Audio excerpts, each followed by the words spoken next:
السلام عليكم ورحمة الله وبركاته هندي خيسنو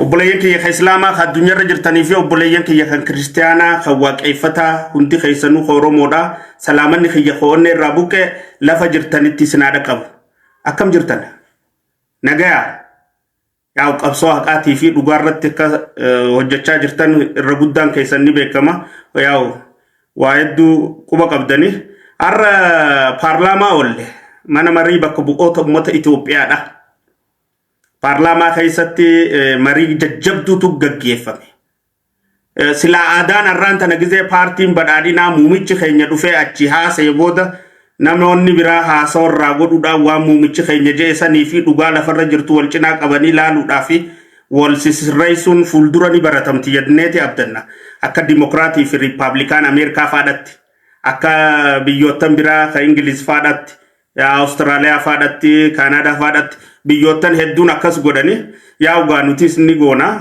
eegallee jechuudha tanumaatu isiidhaa fudhadha hunda dura ansee marii keenya kaarraarraa fi qabxiilee jajjabduu sila arraan tana ka'uu maltee fi khalaqoota tokko dogoggoroota tokko kan jiranirraa marii goona jechuudha wali sirreessuu fi waliif karaarra kaa'uun barbaachisaadha hunda dura aansee muumichi ministeeraa keenya arra mana marii bakka bu'oota ummataatti argamanii marii san ummata keenya ka bakka bu'ee bakka sanitti argame ummata Itoophiyaa hunda ka bakka bu'ee bakka sanitti argame hunda wajjin marii taasisuu isaaniitiif guddaa galatoomiin jaana dubbiin tun dubbii laaftuu miti fitinaa muumichi keenyaa fi paartiin keenya ka badhaadhinaa keessa bahe arsa muumichi keenyaa fi paartiin keenya ummanni keenya keessa bahe yoo halaallu taate osoo muumichi keenya arraan tana ka'ee dirree waraanaa sanitti lolchiisee maarshii jijjiiree taba jijjiiree injifannoo fiduu baate nulleen arra paarlaamaa keessaa teenyee wajji haasa'uu hin dandeenyu baga rabbi si gammachiisee jechuu barbaadan muumicha keenya tokko lamada osoo muumichi keenya arraan tana dirree waraanaa sanii loluu baate dhaqee hoggansa bilchina qabu hoggansa obsa qabu hoggansa kutannoo qabu hoggansa murannoo qabu dirree lolaa sanitti dhaqee kannuu baate manni gamtaa Afrikaa Unioniin sila Finfinnee keessatti 35 gaggeeffame san hin gaggeeffamu ture saniinis baga rabbi si injifachiiseen isaan jechuu barbaada isiniinis ilmaan badhaadhinaatii fi obboleeyyan kiyya badhaadhinaa hunda ilmaan Oromoo hundaan sadeefaa osoo achirraa as deebine lagni Abbaay kan bara dheeraa karaa sassaabdoonni irraa qoqoraa bahan kan sabbata ayyoorraa kan kiishaa abboorraa ummata dafkaan bulaarraa guuramee bara dheeraa ittiin maallaqni nyaadhamuu malee hujii isaa eegalamee dhumuu dite san osoo har'a muumichi keenya lola kana keessa yaa'ii tana keessa mirgaan diinaan lolaa bitaan misooma jabeessaa bitaan misooma shaffisiisaa oofsisuu baate arraan tana hoggansa saazeelaan silaawonni san deemuu baatte Abbaayin sakkanatti ifa terminaala kana uumanne arraan tana Abbaayin baga rabbii sin gammachiise waliin jechuufu carraan harkan nu turte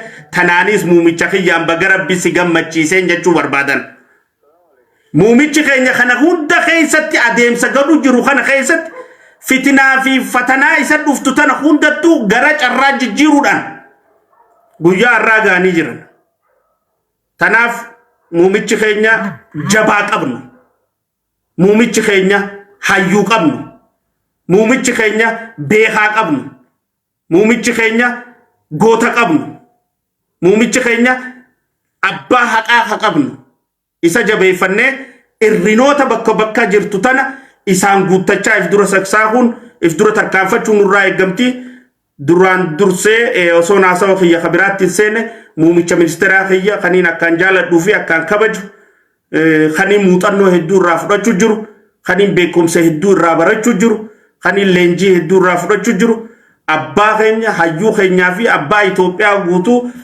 baga rabbi si gammachiisee injifannoo tanaan diina kee dura si dhaabsisee injifannoo gubbaan injifannoo si fidachiisee guyyaa irraatiin illee si ga'ee wal nu garsiiseen sin jechuu barbaada. Ulfaadhu bakka jirtu nageenyi si haatiisu akka nama islaamaa tokkotti ammas nama haqaa dhaabbatee rabbiin cinaa dhaabbataa rabbiin tanaaf si cinaa dhaabbachuu jira. Siituu haqarra jira, siituu dhugaarra jira, siituu hattummaarra hin jirre, siituu malaamaltummaarra hin jirre, siituu gandummaa keessa hin jirre. Siituu dhugaadhaan ija bitaa ija mirgaa gootee ilmoota Itoophiyaa kana hunda laalaa deemu jirta. Ammallee rabbiin ni danda'a tika isaatii fi eegumsa isaatiin si wajjaa jiraatuun jechuu barbaada jechuun muumicha keenyaan qaalii nama. Tanattaan sudhaan mariin guyyaa irraa paarlaamaa irratti gaggeeffamtee hedduu bareedduudha. Yaa'u carraan silaawoo akka carraatti kakkannama. Gaafileen gaggaafatamte keessaa hedduun deebisaa harkattee jirti. Irra guddaan ammoo misoomaa wajji wal qabattuu jira, kan nageenyaa wajji wal qabattuu jira, kan caasaa wajji wal qabattuu jira, kan hattummaa wajji wal qabattuu jira. Kan ikonomii wajji wal qabattu irraa yoo kakaanu taate biyya kana keessatti lolli osoo deemu jiru. Harka mirgaatiin lola gaggeessaa doolaara guddaa biyyatti warra galchan keessaa tartaa keessatti jimaan galee jira jechuudha. Warra doolaara guddaa biyyatti galchan keessatti tartaasan keessatti jimaan galee jira jechuudha. Osoo jimaan kun hattummaan keessa jiraachuu baatte, osoo jimaan kun malaamaltummaan keessa jiraachuu baatte, tartaa keessa tokkoffaa kophatti ta'ee habbahaa jechuudha uummata keessa. Buna faarraa, maal faarraa, waan adda addaa kan silaa doolaara biyya keenya galchu keessa kophaa dhaabbataa jechuudha jimaan silaarraan tana gabayaan jimaadha. Yaa'u hattummaan tooftaa jijjiirrattee fi mala ammayyaatiin fayyadamtu maqaa jirtuuf kwartar deemeetuma kwartar dhufe abdiileen deemeetuma abdiileen dhufe yaa'u wayyaaneen deemteetuma wayyaanee wajji hataa ture bakka buufatanii hatu jiranii tanaafuu hattummaan tuuxiqqoo maqaa qaqqabe malee hara jimaatiin doolaara guddaa akka galche arraba muumicha keenya afaan irraa dhageenyee jirra warra kaan wajjin tartaarraa jechuudha.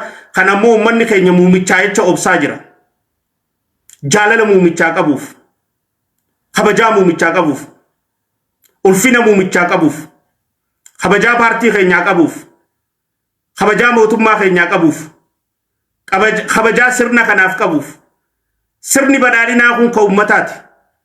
Sirni badhaadhinaa kun ummataan abuurame, ummataan deeggarame, ummataan leellifame, ummataan filatame. Tanaaf ummanni waan keenya balleessinu jechuun mee muumichummaa naanuu dhaga'u jechuuf, mee murtuma muumichaa eegganna jechuuf, mee oomoo muumichi ja'oo eegganna jechuuf callisaa jira.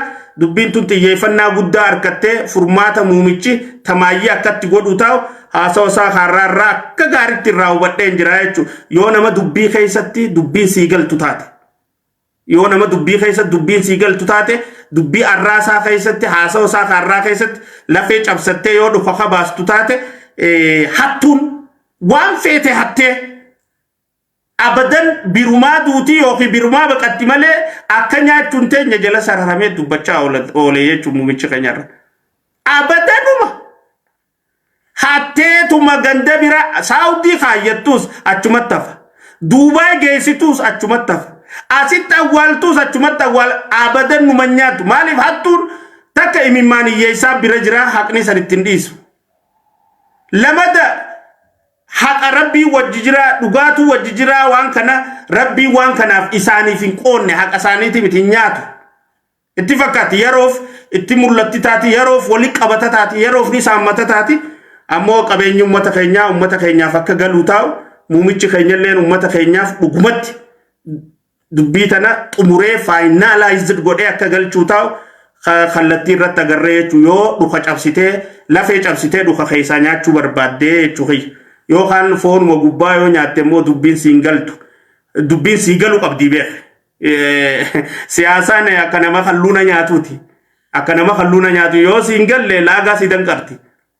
Yoo sii galte immoo foonuma kalluunaa san nyaatteeti lafeellee suutuma suutatti firraa kaayaa deemtaa jechuudha. Kanaafuu warri dubbii kana hattummaati wajjin laagaan danqaramuu taa'u hedduun akka jirtu har'aan tana millachiifamtee jirti jechuudha marii har'aarratti hedduun akka jirtu. Kanaaf ammaas qabsoo keenya ciccinee itti fufnaa jechuudha. jeequmsan barbaan yaa'iin barbaan hokkoran barbaan haqaa fi dhugaadhaan falmannaa jechuudha. Sodaan hin jirtu jechuudha tanarratti. Bilisoomne jenneemi eega bilisoomne jenne waan fi dubbachuu irratti sodaachuun hin jirtu jechuudha. Yoo waa haqa dubbachuu ka sodaattu taate ammallee ati bilisoomne dura ati bilisoomu qabda namaan bilisoomne jechuufu. Dura ati onnee qabaachuu qabda onnee itti dhugaa dubbattu. Onnee itti bilisaan jettee dubbattu. Miidhaan ni jirti ni jirti. Roorroon ni jirti ni jirti. Tarka dhoka tagaaddidduun dhuftu tamaaliin dhuftu ta dhokottee dhuftu tamaali yes ni dhufti. San beeyteetitti seenta bilisoomuu kee beekuufu haqa dubbachuu qabda. Hogguu miidhamte booda edaa bilisoomneen seen bilisoomne ta'ettu dhuftaa jechuu booda. Adeemsa keessa eega bilisoomne jenne immoo ifa baatee waan bilisoomneef san dubbachuu danda'uu qabda jechuudha. Saniifuu akkuma reefu jee san keessatti furmaaniin dhufata jettoo abdanna. Kaan gamaagamni caasaan mootummaadhaa gara jala jirtuu fi gara gubbaa jirtuu akkamii gara jalaa kanaan nagaa fakkaattii ta'ettu gaafiin kaatee fi turte muumichaa fi gubbaanuu nagaa akka hin qabne muumichi eeranii jiran jechuudha. Gubbummaan tunu nagaa akka hin qabne abbaatu irraa hiikkata gaa dubbii. Laal dubbii abbaatu hiikkata. Fassarri abbaatu hiifassarata ba'e. Gubbuma tanaa'u nagaa inni hin jiruu jee jira muumichi keenya. Haqa dubbate jechuudha. Jalaa miti gubbaa'u tabiraa ammaas warri godina irratti bulchaa ta'anii fi aana irratti bulchaa ta'anii fi magaala irratti bulchaa ta'an kan paartii abiyyoota dimokiraasii wajjin hedduu turan hin jiran irra guddaan haarayaa jedha kun soba ni dogoggorsiisanii jechuudha. Gabaasa sobaata jennu tana faadha kunu. Wanni gabaasa sobaati muumicha ministeeraa keenya sossobanii jechuudha. Joollee qeerootu keessa seene. Dargaggeessaatu aangoo qabatee jira. Qaama haarayaa hattummaan beeyneetu aangoo qabate. Kan wayyaanee hojjechaan turiniitu aangoo qabate. Kan maalin je'iniitu aangoo qabate. Ja'anii muumicha keenyatti gabaasa sobaa himanii jiranii jechuudha. Arra waan hin hubadhe keessa. Antanuma naannoo teenyaatiin furadhaa beekta naannoo biraa keessan seenu. Antanuma Oromiyaatiin furadha. Amanni asoosaa keessa godinaa fi aana irratti ijoolleen muudamtee jirtu bulchaan godinaalleen aanaalleen kaabinaa hin jirtulleen warra durii hojii warra jiru miti irra guddaan haaraya miti haarayni numaa hin jiru haarayni akka jirutti warra abiyyoota dimokiraasiiti. Isaan keessa immoo gaariin ni jira ni jira. Isaan keessa kananne ni jira ni jira. Isaan keessa kan kijibne ni jira ni jira. Isaan keessa kan uummanni jaalatu ni jira ni jira. Ammoo irra guddaan ka caasaa hattuutiin muudamee irra guddaan ka haqaa fi faayidaa uummataatiif muudamee miti. Dargaggoonni qabsoo keessatti hirmaatanii qabsoon tun akka dhuftu taasisan irra guddaan harcaaniiti mana galanii jiranii. Hoggansa keessaas aangoo keessaas hin gallee hin jiranii. Kaan biloogara godhaniiti baatii 3 booda maallaqa irraa dhaabanii. Kaanis biloogara godhanii baatii 5 booda maallaqa irraa dhaabanii. Joollee maallaqa xixiqqaan sossobaniiti Facebook irratti hojjettuu taasisan takka hojjetaa taasisanii. Namni ka hojii biraa hin hojjenne Facebookuma hojjetu. Facebookni hojiin ta'u. Dargaggoota keenya wanni ni isin dhaamu yaa obboleeyyan Facebookni hojii hin ta'u. Facebookni dirreetti yaada ibsatu. Dirreetti yaada irraa fudhattu, dirreetti waatti deeggartu, dirreetti waa balaaleeffattu malee dirreetti hin jiraattuu miti. Sadarkaa sanirra hin geenye nuti. Joollee teenya irra guddaa tanaanii hudhanii qabanii jiranii gizee fadhan as fide, gizee fadhan ni oofan, gizee fadhan gamana oofan, gizee fadhan achi oofan tun sirrii miti. Muumicha keenya. Tana gadi bu'amee ilaalamu qaba. Irra guddaa mootummaa naannoo Oromiyaa irraa eegali, paartii irraa eegali, hoggansa naannoo irra jiru irraa eegali, biloogaroota qaba, kaifii fandi godhu, kaifii dirgoo kafaluuf, ka maallaqa mootummaatiin daleessifatu, ka carraaqseffatu qabu namuu jaarrate garee suuraa isaa maxxansitu, garee isa faarsitu, garee hojii isaa lallabdu, gaafa waasii kafalanii na faarsisiin jaan. Ati dogoggorarra innilleen dogoggorarra jiraachuu beeku qabdaa jechuudha. gaafa waan kana hojjedhu tanasii kafallaan dhufte hujiin taatu Facebook ni dargaggeessi keenya irra guddaan akkasi qabamaa jira hoggansa keessan seenne bulchiinsa keessan seenne harcaafamee jira dirreetti hafee jira tanaafu bakki tun gabaasa sobaarraa ta dhiyaattee tun sirraa'uu qabdii jenna jechuudha tun sirraa'uu qabda maaliif achitti afaanan jaraatii walitti haasofnee dirree waliin baasnuu fi keessatti haasa'u jirraa beeka amma wanni ma keessatti haasofnu tun achitti afaaniin waliin saaxilluu jararra waliin saaxilluu fi keessa wal saaxillu jirra ammallee naasuu waliin dhabne jechuudha hadooddii waliin dhabne wal sirreessuuf dubbachuu jirra malee achitti wal saaxiluun ni danda'ama jechuudha afaan jaraatiin akka warri Itoophiyaa hundi dhagahamutti sanin goonu immoo wal miidhuudhaaf hin qabnu kaayo jibbaa waliin qabnu wal balleessuun kaayotee nyaamiti karaarraa wal meessuun kaayotee nyaamiti nuti tajibbinu hattummaan dhaabbachuu qabdidha sobni dhaabbachuu qabaadha haqni dagaaguu qaba dhugaan lalisuu qabdi ummanni keenya roorrifamuu hin qabu ajjechaan akka malee gaggeeffamuu hin qabdu hidhaan akka malee gaggeeffamuu hin qabdu reebichi akka malee gaggeeffamuu hin qabu saamichi akka malee gaggeeffamuu hin qabu gabaasni sobaa gabaafamuu hin qabu eenyu sobda gabaasa sobaatiin ummata keeti ummanni kuni haadha teeti abbaa keeti adeera keeti eeysuma keeti maatii teeti gosa teeti lammii teeti eenyu sobda gabaasa sobaatiin arra wayyaaneen hin jirtu ifumaaf ifirratti kamitti hiyyummaa keessatti ummata dhiisu wal sobuun tun tanuti qabsoofneef miti haqarraasi miti tanaaf tun sirraa'uu qabdi gabaasa sobaatii ta'ettu as keessatti millachiisuu barbaanneeti tan biraa waan shaneedhaa wajji wal qabatu shaneen yaa akkuma dur jennee akka hin qabdu ni beekama humnaas hin qabdu ni beekama tabaroos hin qabdu ni beekama shaneerra qabsaa'uudhaan naa ol namni qabsaa'e ni jira jee hin fudhadhu ani haqa isaaniitii fi cubbuu isaaniillee saaxiluu irratti naa ol namni qabsaa'e ni jira jee hin fudhadhu ammallee itti qabsaa'u irraa if boodan deebinu jechuudha if booda deebines shaneen ummata oromootiif tasuman fayyaddu bu'aa takkaas hin qabdu kaayoos hin qabdu ummata oromoo fayyaduudhaafis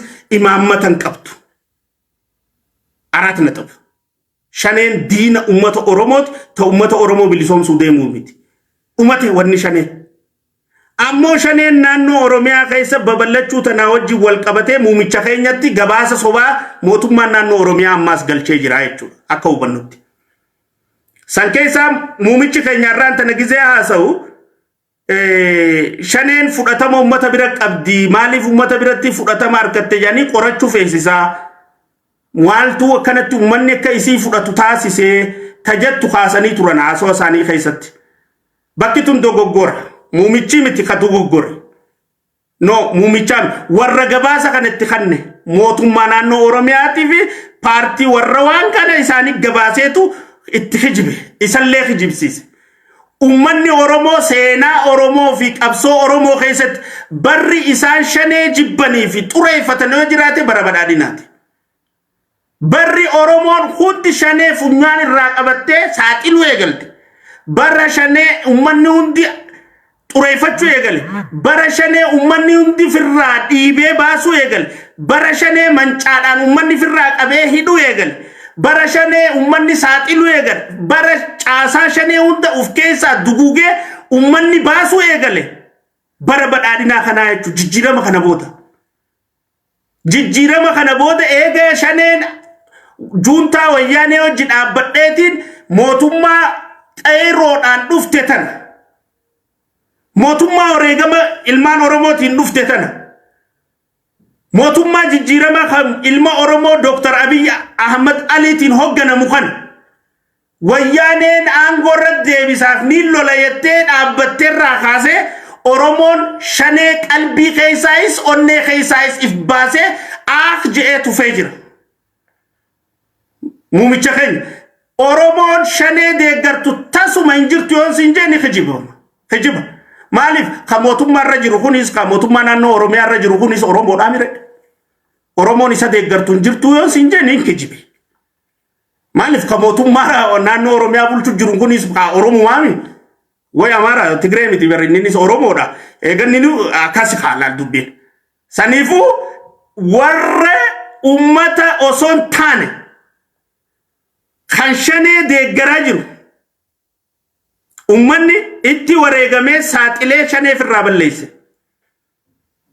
If keessa sossoo'u onasaa gandasaa ooruusaa eegee firraa balleesse. Ummanni shanee saaxile. Ummanni shanee dhoorke firraa. Badhaadhina filate. Haga dura qalbiin garas isaan jirtullee kuna dawwiidha jee irraa deebi'ee jechuudha. Eega juuntaa hojii isaan dhaabbatan irraa kaase dhugaan jirtu tanuma Oromiyaarra. Kammoo shanee wajjin jiru mootummaa naannoo Oromiyaa keessaa kaabinoota isaaniiti. Gareen paartii keessaa isaanii wajji jirtus ni jirti. Caasaa hoggansaa ta gubbaa keessa jirtu tanaatu shanee wajjin hidhata walitti qaba malee ummataa miti. Maaliif? Shaneen akka ummata keessa babal'istu ka godhe mootummaa naannoo Oromiyaati. Akkamitti godhe? Qawwee raayee Oromoo guutuurra. Qawwee Oromoo hidhachiisaa Oromoo irraa qawwee ni finaa jechaa turrenti. Takka. Lamada.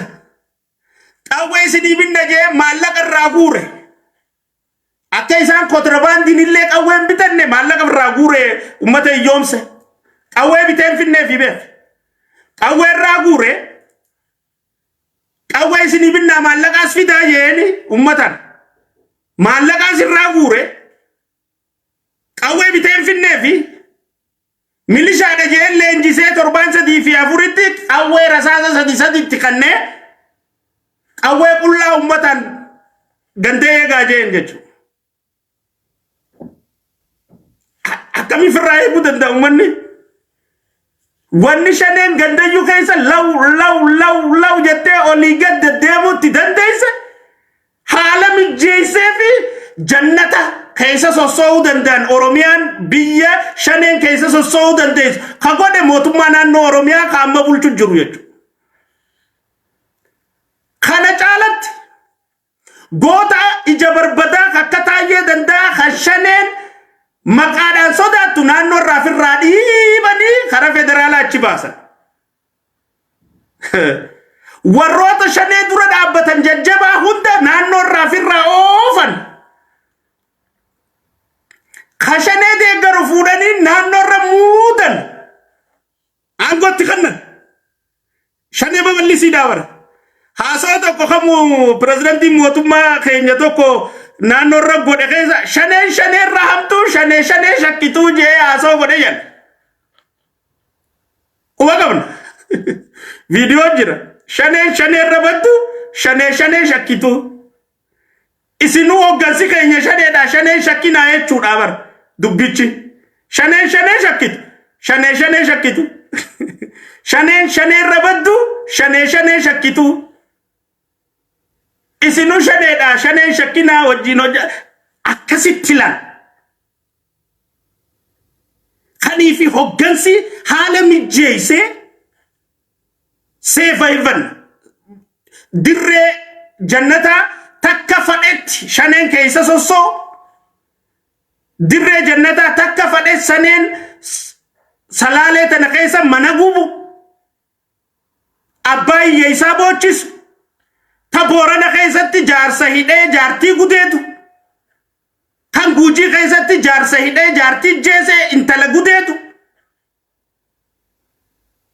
kan humna addaa poolisa keenya akka fadhanitti ajjeesan kan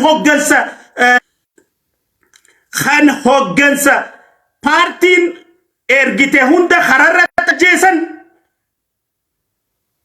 lafa fadhanitti waan fadhan akka isaan godhan haala ka mijeesseef mootummaa naannoo Oromiyaati jechuudha.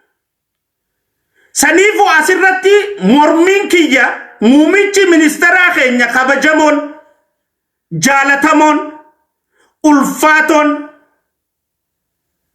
abbaan haqaa warri mootummaa naannoo Oromiyaa irra jiru gabaasa sobaatiin ummata Itoophiyaatti akka sobdu si taasisaa jiranidha.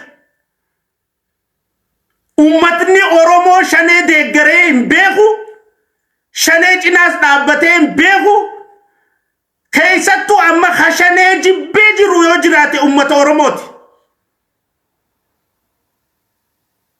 Oromiyaa keessatti ummanni tokko jiraachuu mala umaamisan akka ummataatti hin baanan hammoo haala mijjeesse sochii mijjeesse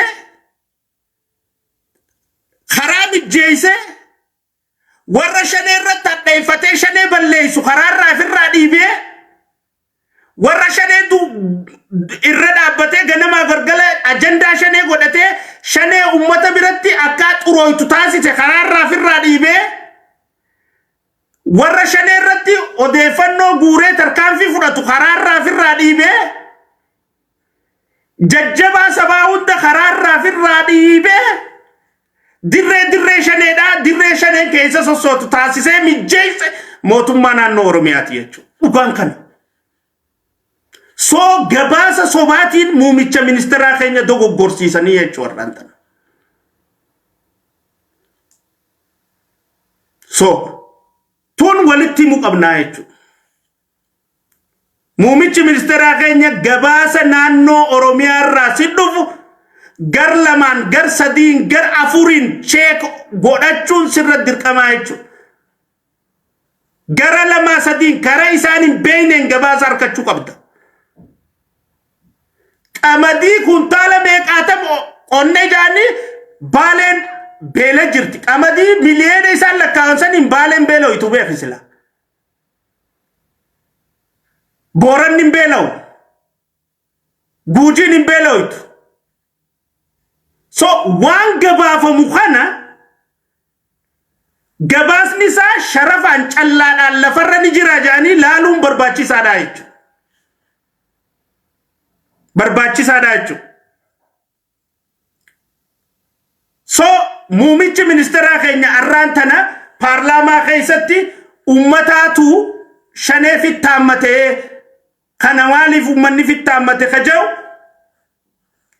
waraana qofaan osoo hin ta'in akka Riippaabilikaan gaardiin Wallagga keessa jiran ni beeyna. Dhugaadha jedhe san irratti muumichi ministeeraa keenya. Riippaabilikaan gaardiin ni jirtichi. Isaanuma sanuu torban kana nam shanii nurraa du'ee jedha muumichi yes. Isaanuma sanuu ajjeesise qaama keessa jiru kana. Warra nu keessa laaqameen nu keessa jiru kana. Warra nu keessa dhokatee gabaasa kan nu kana.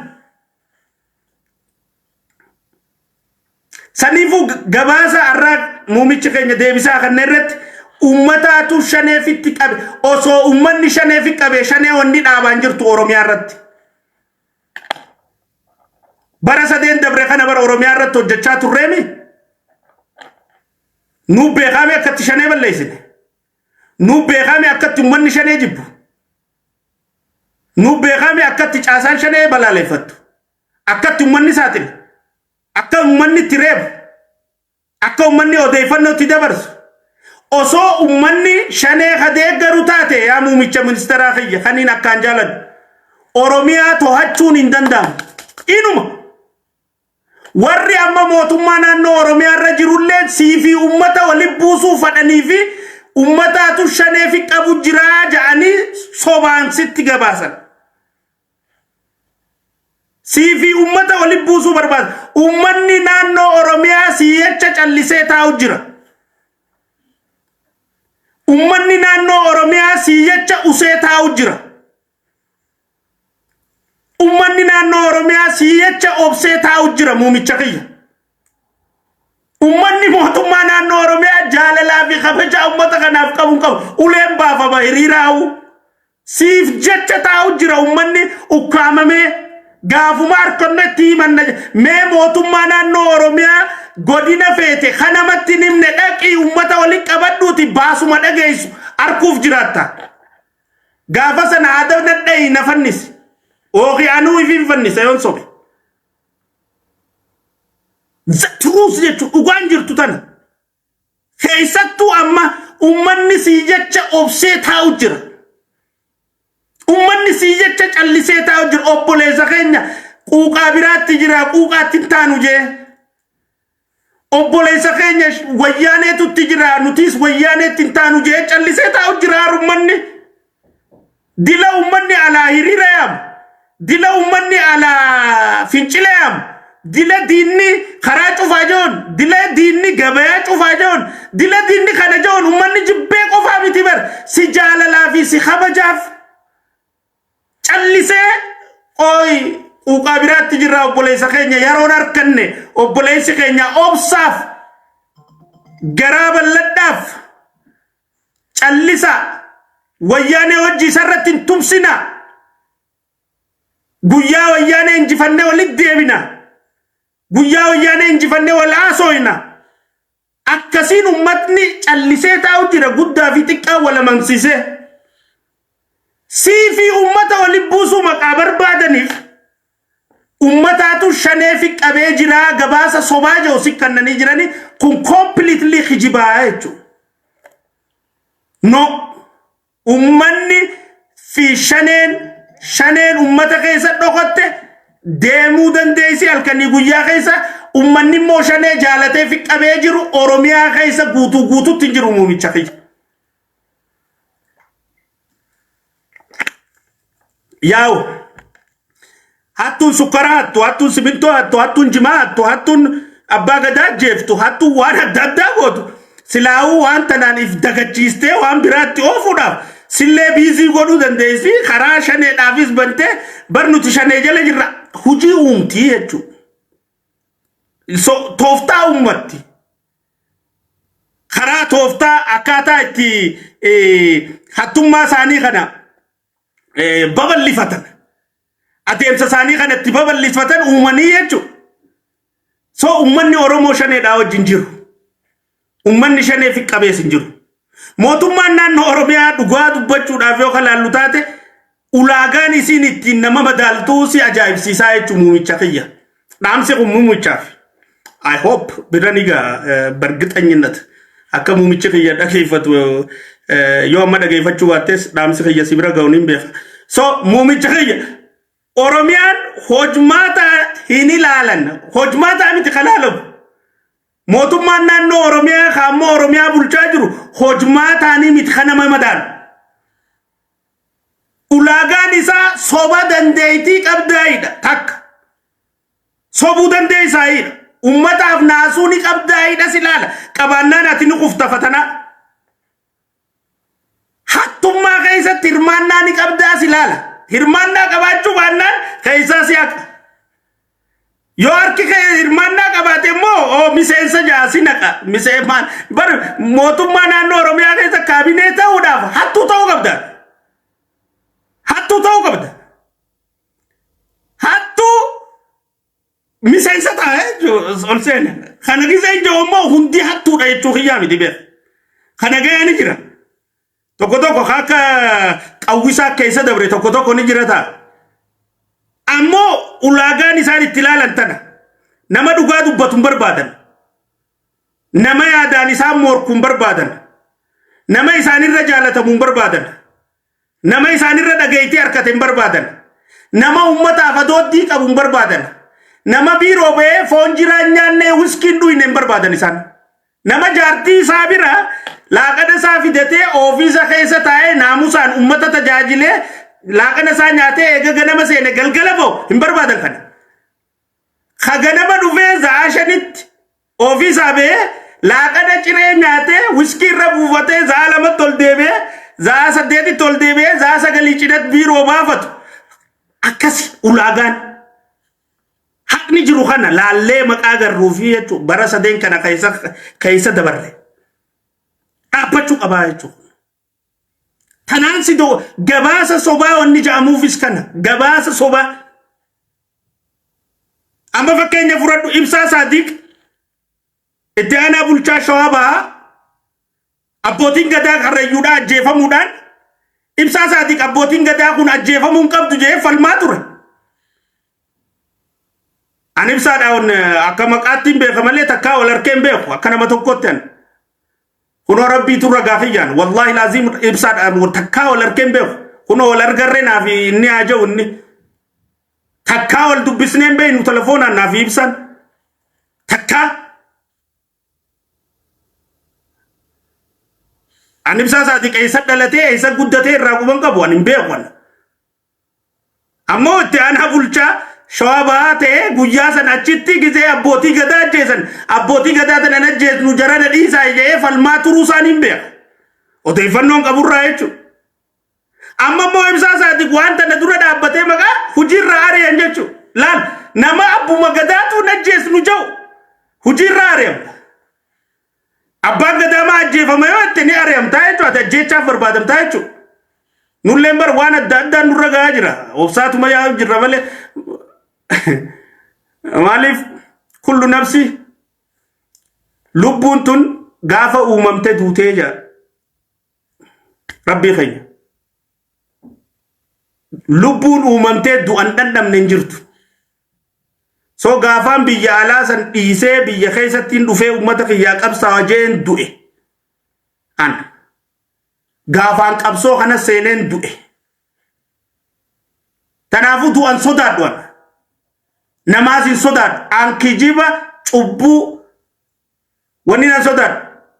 Nama roorrisu. Haqa taanaan ammoo abbaa fadhe irraa hin deebi'u.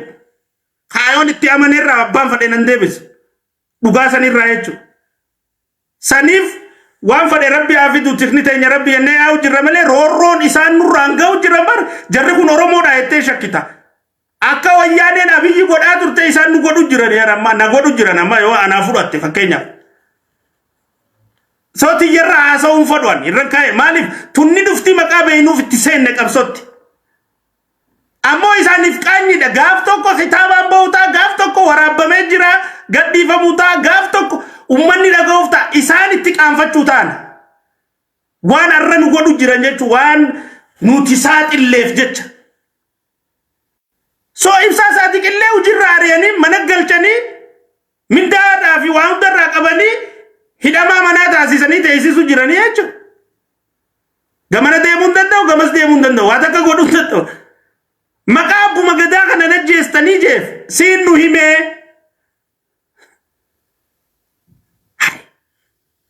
Akkamitti akkana? Inumaa silaa ibsaa Saadiq waan tana dura falmee waan tana saaxilee'u ibsaa Saadiq muudamuu qaba moo ari'amuu qaba? Sirna gizee takka Oromiyaa communicationii fi maarreen naannaa ajaa'ibsiisti mootummaan naannoo Oromiyaa tun gizee duudhaa keenya ka ganamaa deebina jedhan. Sirna abbaa gadaa keenya deebina. Hai abbaa gadaa ajjeesaa sirna abbaa gadaa kamitti deebina? Abbaa gadaa ajjeesaa galma abbaa gadaa keessa teessee gizee marii gootu hin qaanfattu. Abbaa gadaa ajjeesaa sirna duudhaa abbaa gadaa keenya deebina gizee hin saalfattanii. Hai eenyu kasoofnu gabrummaan qabnu jenneemi. Hai bilisoomne jenneemi. Aan akka bakka bu'aa uummataatti hangaan bakka tana jirutti. Haqa bakka bu'ummaa uummataa dirqama irra jiru saaxiluu dubbachuu irraa boodan deebi'u jechuudha. Aan bakka bu'aa uummataati. Roorroo uummata irra taate miidhaa uummata irra taate ka Itoophiyaa tana keessaa hunda dubbachuudhaaf na laalchisaa jechuudha. Aan kursi guutaa paarlaamaatii miti aan bakka bu'aa uummataati paarlaamatti. Gaafa gaachi keessa ammaas waan biraa jettanii san wallaalaa jechuun silattuu namni eega ibsaa sachi ariitan tabiraatis nuttis dhufuun ooltu inshallah ka uummataa hojje tun wanni kanaa isinuma uummata jibbisiisaa deemti. Mootummaa naannoo Oromiyaatii fi warra mootummaa naannoo Oromiyaa irra jirtan fokkochaa ajaawaa ciincaawaa fudhatama dhabaa uummata biratti xiqqaachaa tuma deemtan malee urgaawaan hin deemtan abadan qabadhaa tana. Akkuma muummichi keenya ta'e hajimaa keenya saame hajimaa keenya hachisiis hajimaa keenya ummata irraa hiyyeessa irraa haadha immaa miskiina irraa guurratee bakka osoo nyaanne wareegamta malee duuta malee numa nyaanne tan akkuma muummichi keenya jedhe. Kasimintoo gurgurtuus akkasuma kabiyyee gurgurtuus sanuma kaangoo gurguru jirtu sanuma beeka aangoon amma gurguramu akka eegalte mootummaa naannoo Oromiyaa keessa dhagayaa jirra gabaasni tokko tokko nu dhufaa jira ammaan tana aangoon bakka kanaatiin si godhaan gana fidiin dhufaa jirti jechuudha tana hunda dhagayaa jirra baasan jirre jechuudha. Saniifuu muumicha kiyya wanni niin jiru maali? Ibsaa isaati kun nama ari'amuu hin qabne, nama badhaafamuu qabu, nama guddachuu qabu, nama aantummaa qabu, nama ulfina qabu, haqa dubbatteef. Hagana godhuun aboo obbolummaan Oromummaa sana eessa jirti? Maqaadhaan Oromoodha nutiin kun waliin jennaa. Yoo ibsaan kun haqa dubbate maaf roorrifama? Maaf ari'ama hojii isaarraa? Maaf? Kafijibu qofaatu jiraachuu qaba. Ishi geetaa'e kajeetuma ajaja fudhatee raawwatu qofaa jiraachuu qaba. Ka ummata saamu qofaatu aangorra taa'uu qaba. Ka yakka dho'isu qofaatu aangorra taa'uu qaba. Ka saamicha gaggeessu qofaatu aangorra taa'uu qaba. Ka piroojeektii balleessu qofaatu aangorra taa'uu qaba. Ka dhugaa dabsu qofaatu aangorra taa'uu qaba. Kun dogoggora jechuudha. Dogoggora. Please. Kana mootummaan naannoo Oromiyaa irra deebitanii ilaaltanii ibsaa isaatiif badhaasa isaan malu isa badhaastanii bakka isaan malu isaa kaayutu isinirraa tola. Wanni isinirraa toltu. Tachirraa hafte immoo muumicha ministeeraa kiyya shaneen abaddan uummataa wajjin hin jirtu. Uummanni Oromoo kan shaneefi qabe tokko hin jiru. Kan shaneefitti maxxansee carraa uumeefi heef savenii uumeefi safe heaven uumeefi akka shaneen akka feetetti Oromiyaa keessa olii gad sossootu. Ulaagarree reefu jeesaniin uummata irraa qawwee eeganii qawwee isinii binnaa maallaqa fidaa jaanii akka isaan kontirbaandiin illee hin bitanne godhanii qawwee bitanii fi kan fidin humna keessaa oofanii hoggansa caasaa shaneetiin walitti hidhataa qabdu gandarra juttu bakka juttu godhanii wanni shaneen guyyaa mootummaan nu bulchaa galgala shaneen nu bulcha uummanni irra jechuu dande tana jechuudha. Maalin beenu caasaa mootummaa keessa ka aangoo qabu ka mootummaa ka shaneen maatiisaa butte. Ka sadarkaa aangoo guddoo irra jiru maqaa kaasuun barbaadu maqaa namaati dhiifama. Fireenaan qabee beek duraan gadhiisuuf hin ka'e maqaadha. Fireenaan gig godhe. Fireena qabuun gaariidha gizee maqaa namaa kaasuun hin barbaachisu. Ammoo maatii isaa irraa hidhame kan shoorar keessaa shanee wajjin marii godhee shaneef maallaqa kafalee maatii isaa hidhaa baase hin jiru. Mootummaa tana keessa muumicha kiyya. Ati guban qabdu ta'a. Yaa lola keessa jirtaati. Waa hedduutu harkaasi qaba nan hubadha. Amma deebi'anii siifi uummata waliin buusuuf shanee uummata hojii jirti akka ati jettu warraan tana taasisuun isaanii san gabaasa sobaasii kannanii noo uummanni Oromoodhaatis uummanni mootummaa uummanni naannoo Oromiyaa keessa galu kamuu kan shanee wajjin jiru dhibbarraa dhibbatti hin jiru yoon jechuu baadhellee harki 97 warri Oromiyaa keessa jiru shaneen kamiidhu jirtu eenyuyyuu oluu ilmaan Oromooti ka gudeetu jirtu ilmaan Oromooti ka saamu jirtu ilmaan Oromooti ka jeesu jirtu ilmaan Oromooti yeroon shaneen ummataan jibbamte yoo jiraatte yaa muumicha kiyya eega ati jijjiirama kana dhufte ummatni Oromoodhaa shanee guututti sababa kayitiin jibbee jira. Inuman fadhan shanee ummanni Oromoodhaa siif jecha jibban badii isin qabdu arkanii roorroo isin sirratti oftu arkanii waan isin gootu arkanii akka isin sirratti itti hojjettu arkanii si jala garagale ummanni garagalee shanee jala shanee xureeffatee ka jibbe bara hoggansa keetii kanaa jechuudha. Saniifuu uummataa fi shanee wajji jira bakki jettu san guutumaa guututti dogoggora gabaasa sobaati sikkannanii siifi uummata Oromoodhaa garaa waliin balleessuudhaaf akka uummanni Oromoodhaa hay nuti isaa jecha obsu jirra. Nuti isaa jecha usu jirra. Nuti isaa jecha waamee qabaadhannee yaa jirra.